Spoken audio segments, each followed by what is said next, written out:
शुक्रवार व्रत कथा। एक समय की बात है, एक नगर में कायस्थ ब्राह्मण और वैश्य जाति के तीनों लड़कों में परस्पर मित्रता थी। वह उन तीनों का विवाह हो गया था। ब्राह्मण और कायस्थ के लड़कों का गौना भी हो गया, परंतु व्यय के लड़के का गौना नहीं हुआ था। एक दिन कायस्थ के लड़के ने कहा, हे मित्र, तुम मुकलावा करके अपनी पत्नी को घर क्यों नहीं लाते? स्त्री के बिना घर कैसा बुरा लगता है। यह बात वैश्य के लड़के को जच गई। वह कहने लगा कि मैं अभी जाकर मुकलावा लेकर आता हूँ। ब्राह्मण के लड़के ने कहा, अभी मत जाओ, क्योंकि शुक्र अस्त हो रहा है। जब उदय हो तब जाकर ले आना। परंतु वैश्य के लड़के को ऐसी जिद हो गई कि वह किसी प्रकार से नहीं माना। जब उसके घरवालों ने सुना तो उन्होंने बहुत समझाया, परंतु वह किसी प्रकार से नहीं माना और अपने ससुराल चला गया। उसको आया देखकर ससुराल वाले भी चकरा गए। जमाता का स्वागत सत्कार करने के बाद उन्होंने पूछा, आपका आना कैसे हुआ? वैश्य पुत्र कहने लगा कि मैं अपनी पत्नी को विदा कराने के लिए आया हूँ। ससुराल वालों ने भी उसे बहुत समझाया कि इन दिनों शुक्र अस्त है, उदय होने पर ले जाना, परंतु उसने एक न सुनी और अपनी पत्नी को ले जाने का आग्रह करता रहा।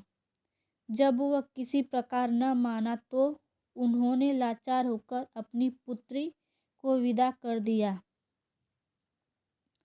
वैश्य पुत्र अपनी पत्नी को एक रथ में बिठाकर अपने घर की ओर चल पड़ा। थोड़ी दूर जाने के बाद मार्ग में उसे एक रथ का पहिया टूटकर गिर गया और बैल का पैर टूट गया। उसकी पत्नी भी गिर पड़ी और घायल हो गई। जब आगे चले तो रास्ते में डाकू मिले। उसके पास जो धन, वस्त्र तथा आभूषण थे वह सब उन्होंने छीन लिए। इस प्रकार अनेक कष्टों का सामना कर जब पति पत्नी अपने घर पहुँचे तो आते ही वैश्य के लड़के को सर्प ने काट लिया। वह मूर्छित होकर गिर पड़ा। तब उसकी स्त्री अत्यंत विलाप कर रोने लगी। वैश्य ने अपने पुत्र को वैद्यों को दिखलाए तो वैद्य कहने लगे, यह 3 दिन से मृत्यु को प्राप्त हो जाएगा। जब उसके मित्र ब्राह्मण को पता लगा तो उसने कहा, सनातन धर्म की प्रथा है कि जिस समय शुक्र के अस्त हो कोई अपनी स्त्री को नहीं लाता। यह शुक्र के अस्त के समय स्त्री को विदा करा के लाया है। इस कारण सारे विघ्न उपस्थित हुए हैं। यदि यह दोनों ससुराल वापस चले जाएं और शुक्र के उदय होने पर पुनः आवे तो निश्चय ही विघ्न टल सकता है।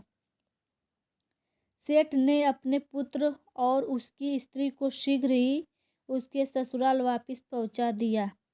वहां पहुंचते ही वैश्य पुत्र की मूर्छा दूर हो गई और साधारण उपचार से ही वह सर्प विष से मुक्त हो गया। अपने दामाद को स्वास्थ्य लाभ करता रहा और जब शुक्र उदय हुआ तब हर्षपूर्वक उसकी ससुराल वालों ने उसको अपनी पुत्री के साथ विदा किया। इसके पश्चात पति पत्नी दोनों घर आकर आनंद से रहने लगे। इस व्रत के करने से अनेक विघ्न दूर हो जाते हैं।